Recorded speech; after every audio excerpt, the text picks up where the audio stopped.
If you're watching this, most likely you feel stuck. Like your body is just hanging on to weight no matter what you try, and it just does not want to let go. Hey, my name is Dr. Seth Gamby. I'm a chiropractor right here in Vancouver, Washington.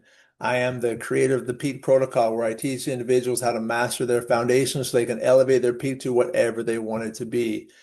And the reason I'm making this webinar is because one of the most common questions I get outside of, the regular neck and back pain is, why am I stuck? No matter what I try, I just cannot lose weight.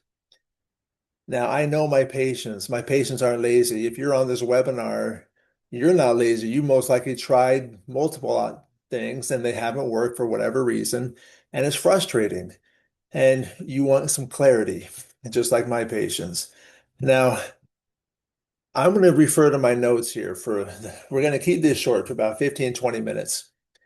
And I'm gonna look down at my notes once in a while because if I don't, I'm gonna go off on some tangents and I want to respect your time. We're gonna keep this to the point and get right to it. So ask yourself a question. How many times have you tried to lose weight in the past? How many times has it felt like it was gonna last or is gonna be permanent? Well, probably not very many at times. So tonight's not about me trying to convince you of anything. I'm here to help you understand how your body works and to give you a foundation so that you can make a better decision or more clear decision on what's going to work for you to get you off this plateau that you may feel you're on. Now, I want to say something right from the beginning. Weight loss, it's not just about willpower. I mean, think about it. If it was just about willpower, it probably would have worked by now, don't you think? But it hasn't. So there's more to it than just willpower. Now, discipline is important, don't get me wrong. But weight loss comes down to a signaling problem. Now, it's how your body's communicating. Now, here's the good news. If you've been doing the same approach over and over again, and it hasn't worked, it's not because your body's not broken. It's not because your body's broken. It's because it's responding to the wrong signals. Imagine one of those old water pumps out on the ranch where you got to sit there and crank it to get some water to finally start going. You probably feel like you've been cranking for a long time and you're still not getting any water. I'm going to show you how to turn the water on. I'm going to give you the structure that you've been missing so that your body can start working for you rather than against you, and you're going with the flow, not trying to paddle upstream all the time. Now, most of us have been taught that metabolism comes down to math. Calories in, calories out. Eat less, move more, try harder. But it's not that simple. It's about regulation. It's about signaling. Now, your body has 30, 40 trillion cells in it. Think of all the signaling that's going on, all the wiring that's going on. You have digestion signaling, you have hormone signaling, you have sleep signaling, you have blood sugar signaling, you have stress signaling, it's hormones, it's all this communication going on. Now, if you have bad wiring or the signals are crossed, it doesn't matter how disciplined you are, you're still going to feel stuck. Now, what happens when your sleep is off? How does that affect your energy levels? What happens if you're a little constipated? How does that affect digestion? How does it affect energy? How does it affect sleep? See, everything's connected, and we have to have our body signaling working correctly together behind the scenes without you having to think about it. Otherwise, you're just fighting and you don't know why it's not working. Okay, so now again, the good news, your body's not broken. It's just responding to the signals that it's getting right now. And here's even better news. Once we change the signaling, it will respond to those signals as well. Just like it's been working against you till now, now we're going to show you how to make it work for you. All right. Now I'm going to make a quick little tangent here because there's the more patients I see, the more I realize how posture affects every single function your body does. Now, you may ask yourself, well, what the heck does posture have to do with weight loss? Well, think about it. If I'm leaning forward and hunched over all day long, every inch my head leans forward, the weight of my head doubles. So if I go and lean forward a couple inches, I got a 35-pound dumbbell up on my head. Not literally, but that's going to affect how your body works. It's going to compress your organs. It's going to make breathing more difficult, more shallow. it's going to put stress on your nervous system, and your nervous system is basically going to go into survival mode. Now, when your body's in survival mode, what does that do to digestion? It slows it down. What does that do to energy levels? It slows it down. How does that affect everything else in your body? How do you think that's going to affect fat burning and digestion? They're not going to work as well. So posture is a key component. Now, the good news is you don't have to have perfect posture before you're going to be able to lose weight. But your body does want to see that you're going in the right direction, and then it will do more and more for you. So part of what I show my patients how to do is some simple things at home, take less than 3 minutes a day that will naturally start to correct your posture. Okay, now let's get into the roles of food. See, here's where most people get really confused. Now, back in the day when I was growing up, 8, 10 years old, whatever, there's probably some of you, a lot of you on here that are younger than I am, but I don't know if you remember those commercials with Kellogg's. Kellogg's was a really good marketer. Hey, you remember those commercials that say, you have some culture like tricks or whatever, and say part of it, a nutritious, balanced breakfast. But of course, you had to have a glass of juice, glass of milk, toast, and a bowl of fruit to add to the cereal to make it a healthy breakfast. Now, there wasn't a healthy breakfast. I mean, come on. Now, I don't think anyone on here is, starting their day off with Fruit Loops or Lucky Charms. But as we go through these four food groups, or these four roles of food, we're not talking about food groups. We're talking about the roles of food. Foods have very specific roles. There's more to food than just calories. The foods we have a very specific role, and we're going to go over those four roles now, and we're going to keep it very simple and straightforward. And as we go through these, compare them to what you're eating with your meals. What is your first meal of the day? Okay, so there's four things. We have builders, we have eliminators, we have congesters, and we have lubricators. Let's go into each one of those briefly. Now, builders, they build, they repair, they support muscle, they support repair, they stabilize our structure. Okay, now examples of builders are meat, eggs, fish, things like that. Now, what happens when we're not eating enough builders? We're going to be weak. We're going to be hungry. We're going to have more cravings. We're going to have slower recovery from injuries and bumps and bruises and soreness and aches and pains. And the body itself is just going to start slowing down. Now, the second group, their second role of food is eliminators. These clean. They support digestion by eliminating waste and toxins out of our body. Now, see, water is a prime example of eliminator. Now, our bodies are electric. The more hydrated we are, the better our nerves work. Um, Other examples are vegetables, especially the fibrous ones like spinach, kale, collard greens, things like that. Now, when we are low on eliminators, we are going to have our blood sugar is going to spike, all kinds of different things. Now, something to remember about fruits and vegetables, they're always better to eat in season. Okay, not frozen or canned. It's better to eat vegetables and fruit when they're in season. When we're not in season, they're still better than not eating them. But just keep that in mind. God made these things to come into bloom and harvest when they're the best for us. So keep that in mind.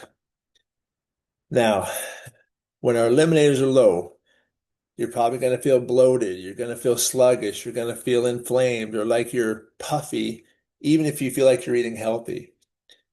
Okay. Now, the second group is, well, I actually love this. Have you ever had a week where you felt like you were eating pretty clean, but you still felt bloated or congested?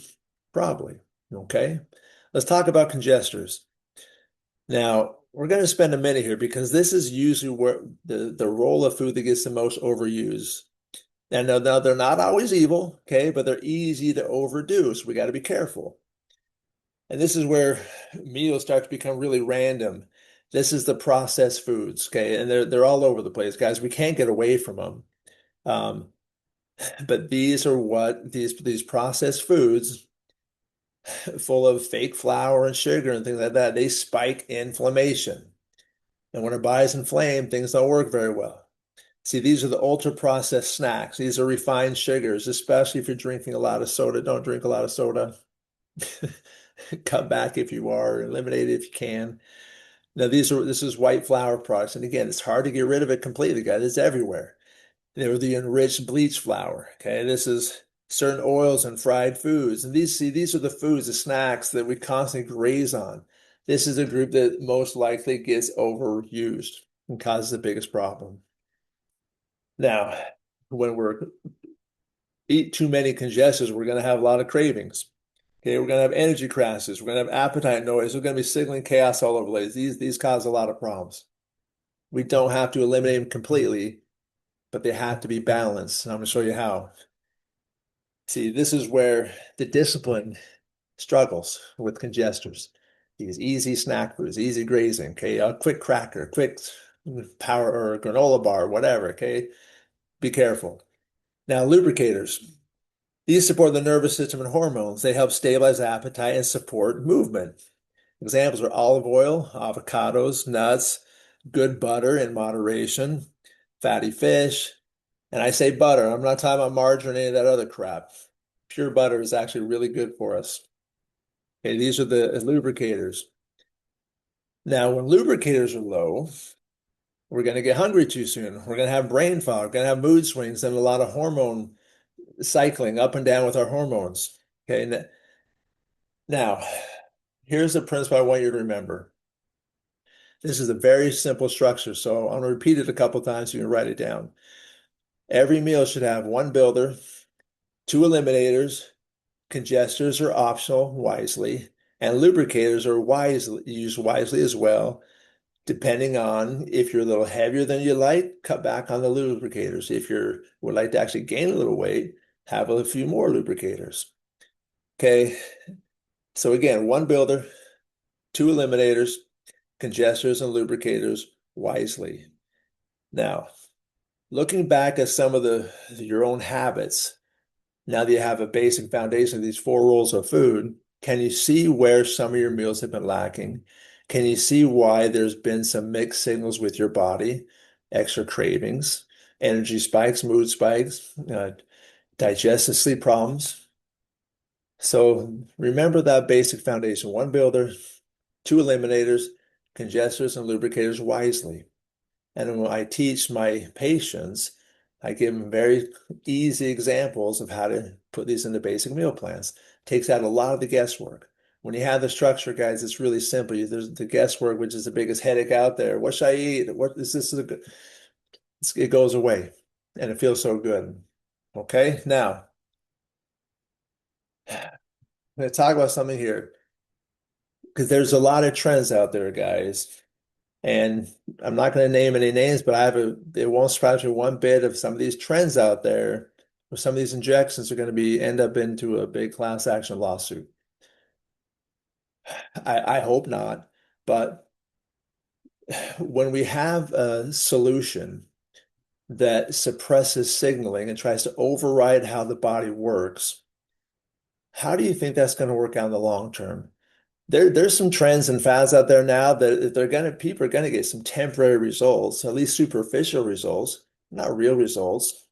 There's, it, there's a difference between having a good, healthy change on the inside, which reflects on the outside, versus a cosmetic, superficial, temporary, lose a little weight on the outside type thing. So if something overrides your body, your appetite, but doesn't restore regulation, what's going to happen when you stop taking that injection or drug or whatever? Your body's going to rebound hard. It's just how the body works. You can't suppress, then stop and not expect your body to bounce back in a big way. So please keep that in mind. See, my philosophy is different. I want to restore your body to how it works naturally, to work with the signals your body already knows how to do, so you're not fighting it. And so you can get real lasting results that work forever. So now, here's where people get stuck.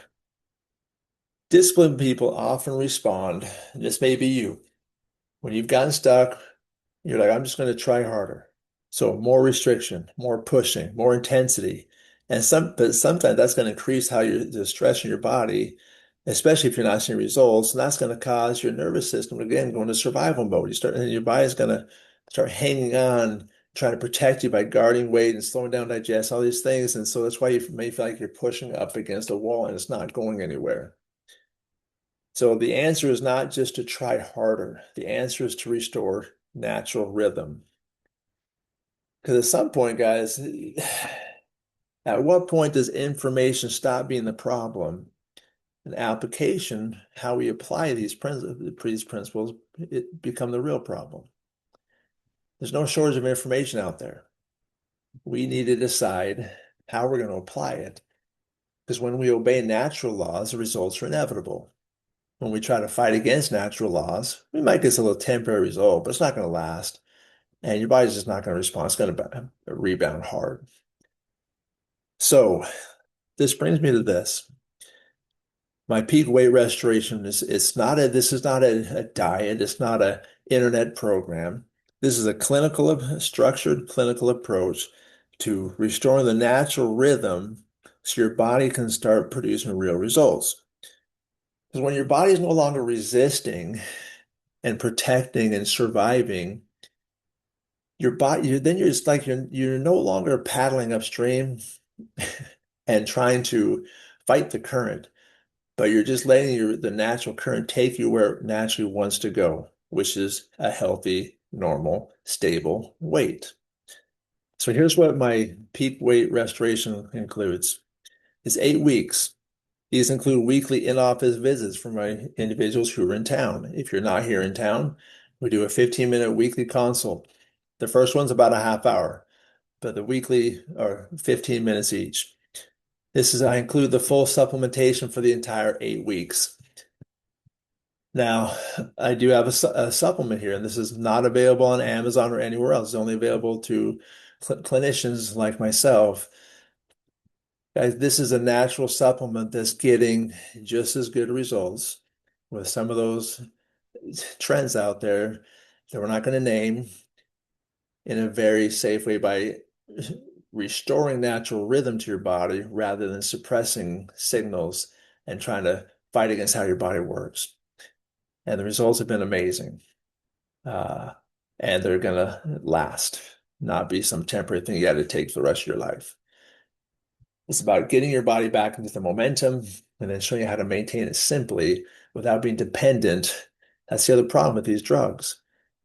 They make people dependent. And you got to keep taking, got to keep taking, got to keep taking them. Not with this, not with what I'm offering. It's a 2-month protocol to get your body restored. And a little maintenance along the way after that. Now, I also include the 4 food rules structure.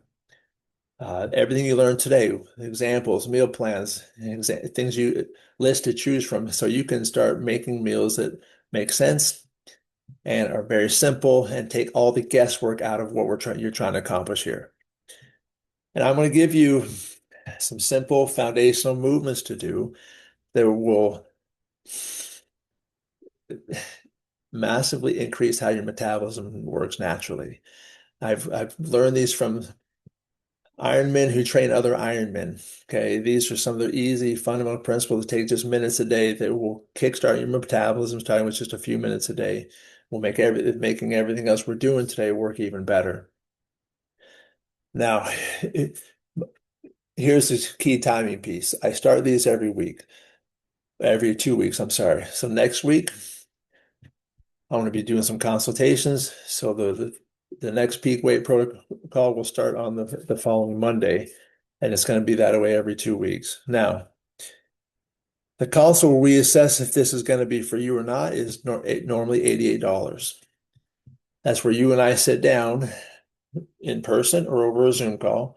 We talk about where you are, what's holding you back, and you and I decide then if this is the right fit for you. It may not be for you, okay?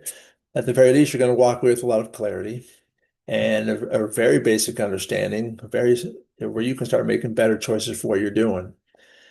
Now, because you're on this webinar, I'm doing the initial consultation for half price, $44. That's if you respond to this webinar. Now, the full 8-week protocol is $1,500. It's a one-time cost, includes everything. Now, I know that price may not be for everybody, and that's fine. But there's a price for staying stuck as well. That includes everything, the supplements, the consults, the weekly visits, the 4 food rolls, and everything else we've talked about. Now, like I said, that may not be for everyone. Okay. You don't need to decide that now or today. You and I can decide that on the consult. And like I said, even if you decide this is not for you, you're going to walk away with a much better understanding of how your body works, which will show you how to start going in the right direction anyways. If you feel this is right for you, there's a link below in the to where you can sign up for a consult with my front desk or set up a time where you and I can have a Zoom call over at a time that works for both of us, and we'll decide from there. So if you'd like to do that, click on the link below. And just for attending, I've included another link where it's called my peak weight restoration, why weight loss is failing and what actually works. It's going to give you these very simple principles that will show you how to start making better decisions for where you are now, even if you decide this 8-week protocol isn't for you. But for those of you who are serious and ready to stop fighting how your body works and want to get started with real lasting change and change how your body is holding on to weight and make it work for you rather than against you, I look forward to talking with you very soon, one-on-one, just like this, and we'll decide together if this is right for you. Thanks again for your time. I look forward to talking with you very soon. If you have any questions at all, please feel free to leave them below or respond to email, and I will get back to you as soon as I possibly can. Have a great day, and we'll talk to you soon.